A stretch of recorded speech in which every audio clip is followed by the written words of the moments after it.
મુખ્ય supplier એસઓજીના કબજામાં। સીઆઈડીએ drugs અને દારૂની મહેફિલનો પર્દાફાશ કર્યો હતો। બર્થડે પાર્ટીમાં ડ્રગ્સ સપ્લાય કરનાર સુરતથી ઝડપાયો। સીઆઈડી ક્રાઇમ સુરત ઝોનમાં દાખલ થયેલા દારૂ અને ડ્રગ્સની મહેફિલના ચકચારી કેસમાં લાંબા સમયથી નાસ્તો પડતું વધુ એક મોટું માથું સુરત શહેર એસઓજીના હાથે ઝડપાયું છે।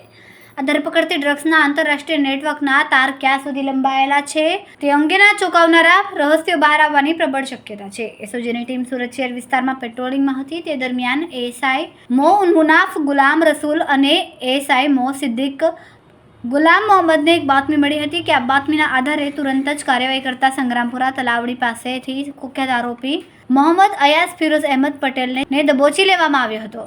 ઝડપાયેલા આરોપી મોહમ્મદ અયાઝ પટેલની સઘન પૂછપરછ કરતા તેણે પોલીસ સમક્ષ ચોંકાવનારી કબૂલાત કરી હતી। મોહમ્મદ અયાઝે સ્વીકાર્યું હતું કે ગત 20 ઓક્ટોબર 2024ના રોજ અમિત કુમાર અંતસિંગ યાદવની બર્થડે પાર્ટી હતી, તે માટે તેણે મેપડોન ડ્રગ્સ અને ગાંજો વેચાણ તો આપ્યો હતો।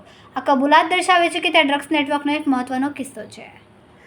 ગત 20 ઓક્ટોબરે સીઆઈડી ક્રાઇમ બ્રાન્ચે ગુપ્ત માહિતીના આધારે મગદલાના કરિશ્મા મોહલ્લામાં આવેલા જલારામ કુટીરના એક ફ્લેટ પર દરોડો પાડ્યો હતો। આ દરોડા દરમિયાન પોલીસને ડ્રગ્સ, હાઇબ્રિડ ગાંજો, વિસ્કીની બોટલ અને બિયરના ટીન સાથે દારૂ, ડ્રગ્સ અને યુવતીઓ સાથેની એક ભવ્ય પાર્ટી ચાલતું હોવાનું માલુમ પડ્યું। આ પાર્ટીશીપમાં નોકરી કરતા અમિત યાદવે પોતાની બર્થડે પાર્ટી નિમિત્તે પોતાના મિત્ર વર્તુળમાંથી આયોજિત કરી હતી। પોલીસે સ્થળ પરથી 9 સ્પા ગર્લ સહિત કુલ 14 આરોપીને રંગે હાથ ઝડપી પાડ્યા હતા।